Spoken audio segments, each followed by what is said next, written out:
Now we're going to move on to available rates that are out in the market right now. For each one of these programs, the rates are pretty much similar. The cost involved with the loans are a little bit different here and there, but the rates are going to be within 1/4 of a point of each other. And to give you an idea of what the rates are out there right now, the current par rate on a 30-year fixed rate loan for someone in the best possible situation is 4.375%. Now that rate can jump up quite a bit depending on what type of property you're going to buy, what's the intended use of the property. If you're going to use it as a rental property or a second home, that rate could go all the way up to 5.5%. So there's a number of different scenarios where the rate will be higher than the par rate of 4.375. And basically the best way to know which program you should go with, what rate you're going to qualify for, is to either call myself or another mortgage broker that you feel confident in. And once we have the information, once we have a full application from you, we can guide you the best, in the right direction for the best product for you. It's going to be different for everybody, so not everybody gets painted with the same brush. That gives you an idea about the rates. And I also wanted to go over the last thing here before we get to some questions is time frames for loans after certain types of delinquency. Now, if you file bankruptcy, you must wait a minimum of 2 years before you can qualify for a mortgage again. And to give you an idea of the differences, there are two different kinds of personal bankruptcy. One is a Chapter 13, and the 2 years starts from the date of the filing on the Chapter 13. And for a Chapter 7, the 2 years starts from the date of the discharge. So these dates are going to be on your credit report when you pull it up. The Chapter 13 will show the date of the filing. It'll also show a date of discharge, but the date of discharge doesn't matter in this case. But on the Chapter 7, it's going to show a date of filing, and it's also going to show a date of discharge. Usually it's 3 or 4 months from when you file the Chapter 7 until it's actually discharged. So you have to look at that, make sure that you're looking at the 2 years correctly. And another thing with filing bankruptcy, you have to have reestablished credit since the BK. It can't be credit that you reaffirmed through the bankruptcy. It's got to be credit that was opened after the bankruptcy. So my advice to anybody that's in the situation of filing bankruptcy is to start reestablishing your credit immediately after you file bankruptcy. So, and there's plenty of companies out there that do secured credit cards that can help you reestablish your credit right away. A lot of people file bankruptcy and they think, oh, I'm not going to be able to get anything, I'm not going to be able to get any kind of credit, which that's not true. There's companies out there that will do car loans, and there's also companies out there that will do credit cards. Not going to be the best rates, not going to be the best fees, but it's really the only way that you have to reestablish your credit quickly. On to the next one, which is foreclosure. This is a little different than bankruptcy. You're going to have to wait 3 years from the date the foreclosure was finalized to qualify for a new mortgage. And that's another thing you have to be careful about when you're looking at your credit. It's not from when the foreclosure started. It's from when the foreclosure finished. And that will be on your credit report. It'll have the date on there that the foreclosure actually was done. On to the last one before our questions, a short sale. And this is a new one. There wasn't a guideline for this a couple years ago, but there's been so many short sales recently because of the decline in home prices that the lenders have started putting in guidelines for this as well. And they view a short sale the same way they view a foreclosure. So you have to wait a minimum of 3 years, and again, from the date that the short sale was finalized, not when it started, when it was finalized. And that also will show up on your credit. So that goes over all the information that I was looking to cover with you guys, and we're going to throw it to the questions. We already got a few questions that have come through, so I'm going to go through those now. The first question is, how long does it take to process the different types of loans? I'm going to go back up to our different types of loans, and I'll go through the 4 of them with you. They're pretty similar. For an FHA loan, it's going to take you between 30 and 45 days to process a purchase, and between 21 and 30 days to process a refinance. For a conventional loan, it's exactly the same, 30 to 45 days for a purchase, 21 to 30 for a refi. And the dates can be quicker. It's just, you want to give yourself enough time to make sure. There's always something that comes up that needs to be cleared, or, an underwriter might want some specific type of documentation that takes a little while to get. VA loan, similar. It's going to be 30 to 45 days for a purchase, and it's going to be 21 to 30 days for a refinance.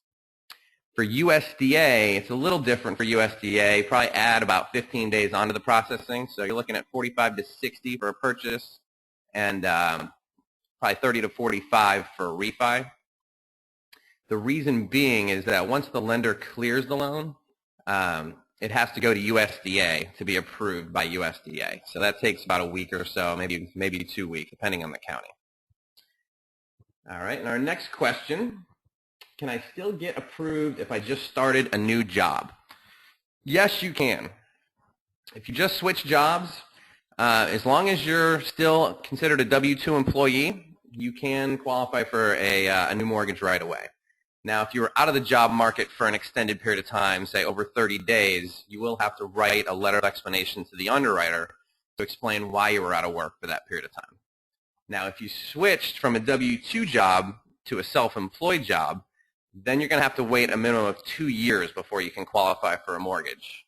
And the reason being is the underwriters are going to need 2 years worth of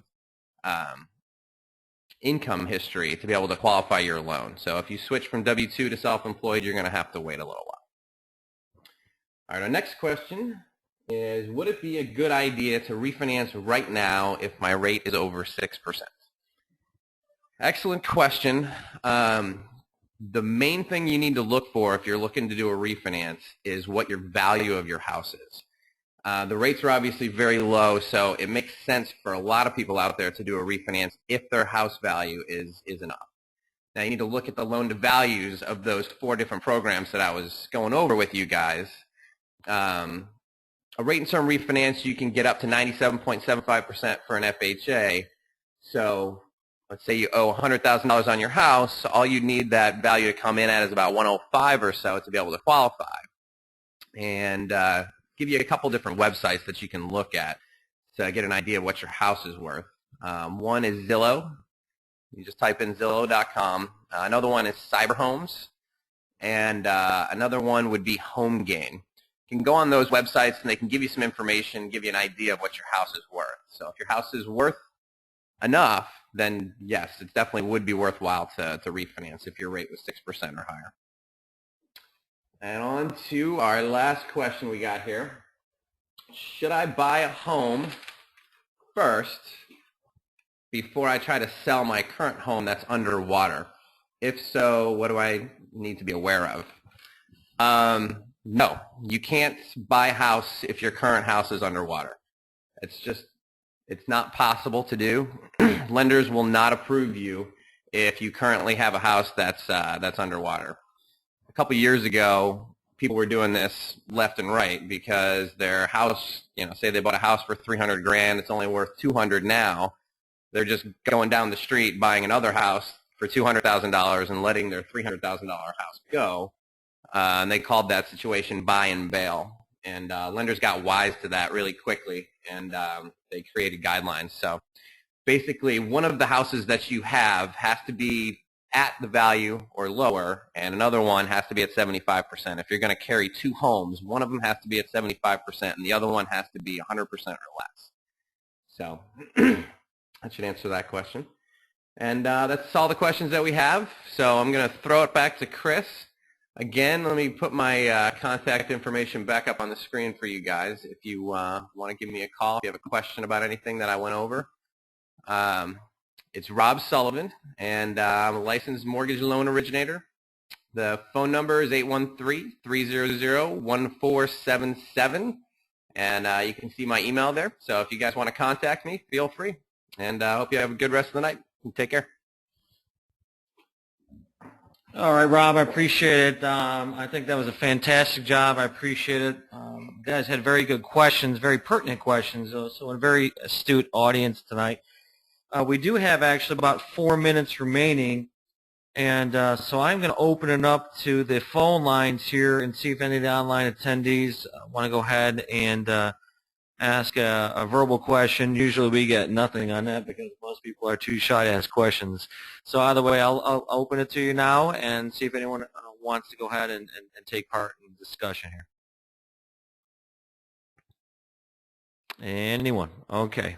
Well, if I hear something come through, I'll transfer over. But one thing I do want to interject here, if we don't have any additional questions before we get going, is the difference I'm seeing in today's marketplace between a professional like Rob Sullivan versus typically you would see people working for Chase Bank, Bank of America, Wells Fargo. And I'm coming from knowledge of working with big banks such as that. In today's market, a lot of the talent, the brain drain, for lack of a better terminology, has a lot of good people have left the banks and have left the industry completely, or have gone to broker, becoming a mortgage broker, just because of the fact that it's really a lot of reasons, but it's too bureaucratic, too slow in the banks. So to sum it up, if you want to go broker versus banker, or go with a bank, for me, my 2 cents worth, every day of the week, it's going to be a mortgage broker. One, the way the industry has changed, and by the way, I'm going to put up my contact info up on the screen here, and how that's changed is the banks are very slow, as Rob says, 30 to 45 days. That's probably lucky if you're working with a bank to get that done. The banks are very slow. The people working on your files are paid salaries. There's really no bonus, no commission. There's no, therefore, lack of incentive. Not to mention, with the credit guidelines being so stringent, it's almost like the perfect storm against the banks. So for right now in this marketplace, mortgage broker, and if they don't get your file done in time, they're not eating, they're not paying their bills the next month. And they have the same pricing with all the new regulations on brokers. There's no fear of any kind of nonsense with them. They're very regulated as far as what they can and cannot do in their disclosures, and I will attest to that. But the people I work with, such as Rob Sullivan, he does a fantastic job for our clients. I highly recommend, even if you're thinking about what your options are, that'll be your first step, is to make contact with him. Again, back over at Hope for Homeowners Consulting. My name is Chris Sommer. Feel free to please tell your family and friends about our company. Come online for our next session. Call us if you have any additional questions about anything in regards to this marketplace, distressed properties, foreclosures, you name it. We deal with people from current to very deep in the foreclosure process, and we try to give them very the best information, candid information up front. That being said, I'm going to go over, you can see online, our address is 26847 Foggy Creek Road, Suite 102, Wesley Chapel, Florida. Our toll-free number is 1-800-604-0266. Our general email box is info, I-N-F-O, at hconsulting.com.